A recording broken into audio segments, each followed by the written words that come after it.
శ్రీమాత్రే నమః శ్రీ గురుభ్యో నమః. తదుపరి ధనుస్సు రాశి వారికి సంబంధించి 2026వ సంవత్సరం ఫిబ్రవరి నెలలో చాలా జాగ్రత్తగా ఉండాలి. అదేంటండి ఇలా చెప్తున్నారు అంటే, సప్తమంలో ఉన్నటువంటి గురువు లాభిస్తూ ఉన్నాడు. ఫస్ట్ పాజిటివ్ పాయింట్ చెప్తూ ఉన్నాను.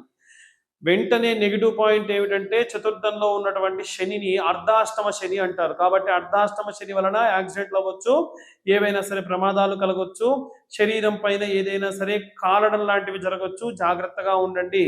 అదేంటండి అర్ధాష్టమ శని ఎప్పటి నుంచో ఉంది కదా అంటే, అవును ఎప్పటి నుంచో ఉంది. కానీ ఈ నెలలో ఏమిటంటే, మనకు వచ్చేటువంటి మాసము మాఘమాసము. మాఘమాసంలో ప్రత్యేకంగా కొన్ని రకాలైనటువంటి గ్రహములకు ప్రత్యేకమైనటువంటి శక్తి, ప్రత్యేకమైనటువంటి వ్యతిరేక ఫలితములు కూడా లభించే అవకాశం కనిపిస్తూ ఉంది. ఇవే కాకుండా మనం చూసుకున్నట్టయితే సప్తమంలో ఉన్నటువంటి గురువు 2, 5, 7, 9, 11 స్థానాల్లో గురువుకు భాగ్యస్థానం కాబట్టి ధనుస్సు రాశి వారికి ఈ క్రమంలో చాలా అద్భుతమైనటువంటి యోగించే కాలం. కాబట్టి ఆ పరంగా కూడా ఎటువంటి ఇబ్బంది లేదు. ఉద్యోగస్తులు, అలాగే గృహిణులు, అలాగే ఏవైనా సరే విద్యార్థులు, వీరందరికీ కూడా మంచి యోగించే కాలం. మంచిగా మీరు పట్టిందల్లా బంగారంలా మారొచ్చు. చాలా కష్టపడండి, మంచి ఫలితాన్ని పొందవచ్చు. అలాగే ఈ యొక్క ధనుస్సు రాశి వారికి సంబంధించిన విషయానికి వస్తే, నవమ స్థానమునందు కేతుగ్రహ సంచారం. నవమంలో కేతు ఎప్పుడు కూడా లాభించడు. కానీ కేతువు మనకు నవమంలో లాభించకపోవడం విషయం పక్కకు పెడితే ఇచ్చే నెగిటివ్ రిజల్ట్స్ కూడా చాలా వరకు ఎక్కువగా ఇస్తాడు. కాబట్టి ఫైనాన్షియల్ లెక్కలు, అకౌంటింగ్ డిపార్ట్మెంట్కి రిలేటెడ్ సంబంధించిన విషయాలు కానివ్వండి, ఏవైనా సరే చార్టెడ్ అకౌంటెన్సీ, లోన్లు, సిబిల్ స్కోర్లు, ఈ విషయాల్లో చాలా జాగ్రత్తగా ఉంటే మంచిది. పేపర్లు పోగొట్టుకోవడం, మతిమరుపు ఎక్కువగా కలగడం కూడా దీని వలన జరిగేటువంటి అవకాశం ఎక్కువగా కనిపిస్తూ ఉంది. ధనుస్సు రాశి వారికి తృతీయంలో ఉన్నటువంటి సూర్యుడు, ద్వితీయంలో ఉన్నటువంటి బుధుడు ఎటువంటి లాభాన్ని కూడా ఇవ్వరు. బుధాదిత్యులిద్దరూ కూడా 3వ స్థానంలో నీచపట్టి ఉన్న కారణం చేత వ్యాపారస్తులకి, అలాగే ప్రత్యేకంగా ప్రభుత్వ ఉద్యోగస్తులకి, కేంద్ర ప్రభుత్వ ఉద్యోగస్తులకి, అలాగే రాజకీయ నాయకులకి, టీమ్ లీడింగ్ పొజిషన్లో ఉన్న వారందరికీ కూడా నెగిటివ్ ఇంపాక్ట్ ఎక్కువగా వచ్చేటువంటి అవకాశం కనిపిస్తూ ఉంది. అలాగే ఈ యొక్క ధనుస్సు రాశి వారికి సంబంధించి 3వ స్థానంలో రాహువు, శుక్రుడు కూడా సంచారం చేయడము మంచి సత్ఫలితాన్ని ఇస్తుంది. సప్తమాధిపతి సప్తమంలో శుభగ్రహ సంచారము, అలాగే శుక్రుడు రాహుతో కలిసి ఉండడం వల్ల ఒక రకంగా చెప్పాలంటే, మనం తులారాశి వారికి ఎలా అయితే 4 గ్రహాలు యోగ్యంగా ఉందని చెప్పుకున్నామో, వీరికి ఆ యొక్క యోగ్యం కూడా కలిగిస్తూ ఉన్నారు. కాబట్టి శుక్రుడు కూడా 3వ స్థానంలో రాహుతో కలిసి చాలా అద్భుతమైనటువంటి రిజల్ట్స్ ఇస్తాడు. కొన్ని రకాలైన నెగిటివ్ ఇంపాక్ట్స్ ఈ పరంగా పోయేటువంటి అవకాశం కూడా ఎక్కువగా కనిపిస్తూ ఉంది. ఓవరాల్ గా చూసుకుంటే ధనుస్సు రాశి వారికి కొన్ని రకాలైనటువంటి మిశ్రమ ఫలితాలు గోచరిస్తున్నప్పటికీ అద్భుతంగా ఉందని చెప్పొచ్చు. ఇక మనకు ప్రత్యేకంగా గోచార రీత్యా వారికి ఏవైనా సరే కుజగ్రహ దోషములు, రాహుకేతు గ్రహ దోషములు, అలాగే కాలసర్ప దోషములు, గులిక, మహాపద్మ, శంఖపాల, తక్షక, కాలసర్ప దోషములని కొన్ని రకాల దోషములు ఉంటాయి. వాటి కోసం ప్రత్యేకమైన పర్వదినములలో మనం కొన్ని రకాలైన హోమాలు నిర్వహిస్తూ ఉన్నాం.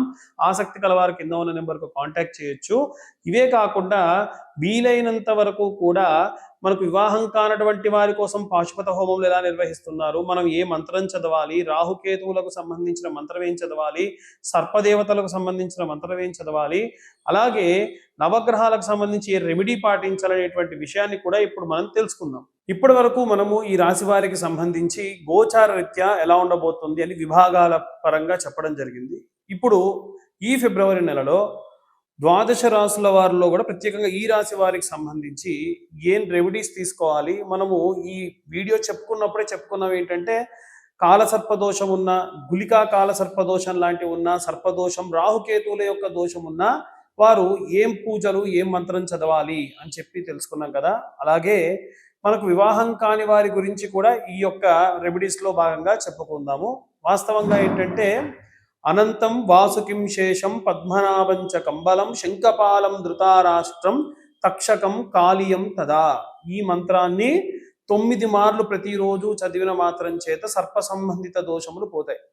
ప్రత్యేకంగా ఫిబ్రవరి నెలలో మనకి ఫిబ్రవరి 8వ తారీఖు షష్ఠి ఆదివారం నాడు, అలాగే 10వ తారీఖు విశాఖ నక్షత్రం మంగళవారం నాడు, అలాగే 17వ తారీఖు ఆదివారం షష్ఠి నాడు, అలాగే 22వ తారీఖు ఆదివారం షష్ఠి రోజున విశేషంగా కాలసర్ప దోషం ఉన్న, కుజదోషం ఉన్న, రాహుకేతు దోషం ఉన్న వారి కోసం ప్రత్యేకంగా ఎవరికి వారికి సపరేట్గా మండపము అలాగే ఎవరి అర్చకుడు వాళ్ళతోని హోమం చేయడం నిర్వహించడం జరుగుతుంది. ఆఖరి మంగళవారం నాడు 24వ తారీఖు నాడు విశేషంగా వివాహం కానటువంటి అమ్మాయిలకు అబ్బాయిలకు కన్య వర పాశుపత హోమాలు కూడా నిర్వహించడం జరుగుతుంది. ఆసక్తి గలవారు కింద ఉన్న నెంబర్కి కాంటాక్ట్ చేయొచ్చు. అలాగే ఈ రాశిలో ఉన్న వారికే సాధారణంగా ఏంటంటే మనము ముందుగానే చెప్పుకున్నాము, ఎవరైతే ఈ యొక్క గృహిణులు, విద్యార్థులు, చేతి వృత్తులు, కుల వృత్తులు చేసుకునేటువంటి వాళ్ళు, ఉద్యోగస్తులు, వివాహం కోసం చూసేటువంటి వారందరూ కూడా దక్షిణామూర్తి స్తోత్రాన్ని పాఠనగా చేయడం మంచిది. ఈ నెలలో ప్రత్యేకంగా మనకు 16, 17, 18 తారీఖులలో అలాగే 26వ తారీఖు కూడా షష్టగ్రహ కూటమి, పంచగ్రహ కూటమి లాంటివి ఉన్నాయి. ఆ రోజున ప్రత్యేకంగా చేసేటువంటి పనులేవి కూడా చేయకుండా ఉంటే మంచిది. అలా గనక చేస్తే విశేషమైనటువంటి దోషము వారి యందు రావడం జరుగుతుంది. నూతనంగా చేసే పనులు ఆ రోజులలో చేయకుండా ఉంటే మంచిది. ఇక నవగ్రహాలకి కూడా నిత్యము 21 ప్రదక్షిణాలు సవ్య దిశలో, 6 ప్రదక్షిణాలు అపసవ్య దిశలో చేయడము, ఆదిత్యాయ చ సోమాయ మంగళాయ బుధాయ చ గురు శుక్ర శనిభ్యశ్చ రాహవే కేతవే నమః అనేటువంటి మంత్రాన్ని చదువుతూ అందరూ కూడా ప్రదక్షిణ చేయడము. ఈ నవగ్రహాలలో రాహుకేతువులకు తప్ప మిగిలిన 7 గ్రహాలకి కూడా ఒక్కొక్కరికి 3 ప్రదక్షిణలు చేస్తే 21 ప్రదక్షిణ అవుతుంది. అలాగే రాహుకేతువులకు అపసవ్య దిశలో అంటే యాంటీ క్లాక్ వైజ్ డైరెక్షన్లో 6 ప్రదక్షిణాలు చేస్తే అలా రాహుకేతువులకు ప్రదక్షిణాలు సమర్పించిన వారు అవుతారు. ఇలా చేయడం వల్ల సంపూర్ణమైనటువంటి నవగ్రహ సంభావిత దోషములు ఏవైనా ఉంటే పోగొట్టుకోవచ్చు. ఈ యొక్క పూజలు ఏవైనా సరే పాల్గొనదలుచుకున్నటువంటి వాళ్ళు కనుక పాల్గొని డబ్బులు ఎంతో కొంత కట్టి అడ్వాన్స్ పే చేస్తే వారికి జాతక కుండలి పూర్తిగా 60 నుంచి 70 పేజీల్లో జాతకం విశ్లేషణ ఇవ్వడం జరుగుతుంది. అలా కాకుండా మాకు కేవలం గోచార రీత్యా ఉన్న విషయంలే కాకుండా మా జాతకంలో, స్వీయ జాతకంలో డీటెయిల్డ్గా జాతకం కావాలనుకుంటే మీ పేరు, మీ date of birth, time, place కింద ఉన్న నెంబర్ కాంటాక్ట్ చేయండి. 2511 రూపాయలు ఛార్జ్ చేయడం జరుగుతుంది. డీటెయిల్డ్గా జాతకం అంతా 60-70 పేజీల్లో మీకు పంపించి మీతో డీటెయిల్డ్గా జాతకం గురించి అన్ని విషయాలు విపులంగా మాట్లాడడం జరుగుతుంది. ఏమేం రెమెడీస్ తీసుకోవాలో కూడా చెప్పడం జరుగుతుంది. సర్వే జనా సుఖినో భవంతు. స్వస్తి.